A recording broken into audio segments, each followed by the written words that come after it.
অনেক সুখী হও।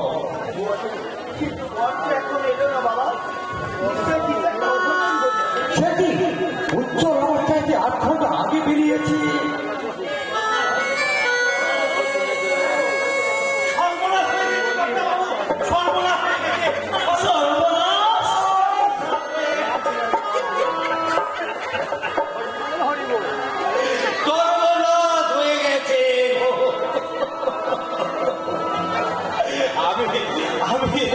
বড় বাবু কঠোর গাড়ি ছিল আসছিলাম, মাঝ রাস্তাতে 4 জন লোক মিলে আমার দাদা বাবু নামিয়ে নিয়ে চলে গেল।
ব্যবস্থা করে দিব, তাতে হয়তো আমার দাদা বাবু উপরে থেকে একটু শান্তি পাবে।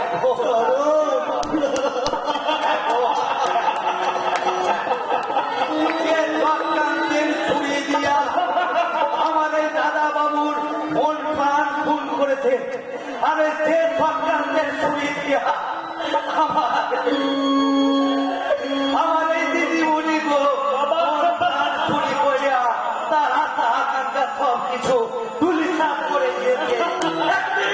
একদিন সেই শয়তানকে ওই ছুরি লাগাতে কত হয়ে করতে হবে ওই চরণের অভিশাপ।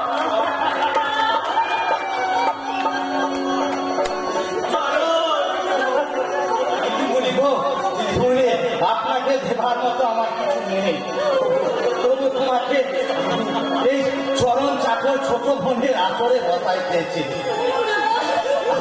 আর এই চরণের আর এই চরণ চাকরের অবাগা দুটি হাত দিয়ে তোমাকে আশীর্বাদ করতে এসছে। তুমি তুমি মৃত্যুর আগে আমার দাদা বাবুরে দেখা পাই দেখা পাই।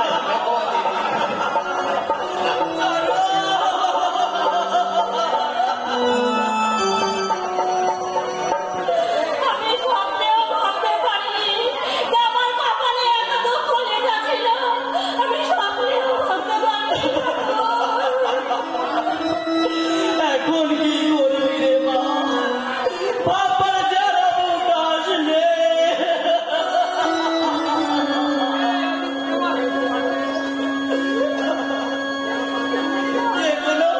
যে কোনো পাত্রে ভাতটাকে যদি সম্পাদনে করতে না পারি, তাহলে মানুষ উপহাসের হাসি এসে আমাদের গায়ে থুতু দেবে।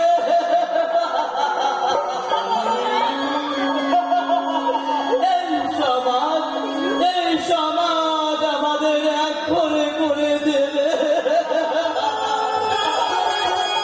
তোমাকে এখনো করতে চাই না বাবা। তোমার যা ইচ্ছে তাই করো। আমি কোনো প্রতিবাদ করবো না বাবা। আমি কোনো প্রতিবাদ করবো না। এখানে কেউ কি আছেন যিনি ওই জাতপাতের প্রাণটা ছিন্ন করে একটা অসহায় মেয়েকে মৃত্যুর হাত থেকে বাঁচাতে পারে? আপনারা নীরবে বসে আছেন কেন? বলুন, বলুন।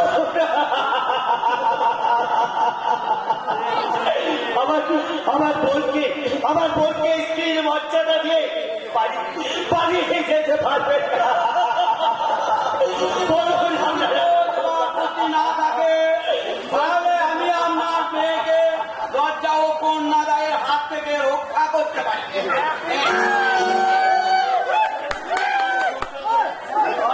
আর একবার ওই কথাটা উচ্চারণ করলে আপনার খুশি মেরে আপনার প্রিয়টা আগামী চিরজীবনের মতো মিটিয়ে দেবো। আমি এনাকেই স্বামীর রূপে বড় না। পাগল হয়ে গেছি।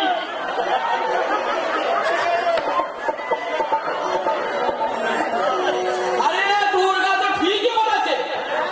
আরে মশাই, আর আমাকে বিষয় না, চলুন চলুন দুর্গাকে নিয়ে কাল ওই কোর্টে গিয়ে আমার সমস্ত সম্পত্তি স্থাবর আমি অন্যান্য হয়ে দুর্গা যখন রাজি, তখন আর আমার কিছু করার নেই রে প্রশান্ত, করার নেই। চলুন দেবো, চলুন ওই ছাদটা তলায় চলুন। এই ছাড়না তলায় মানে?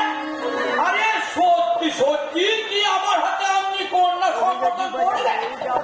ওরে বাবা রে, এই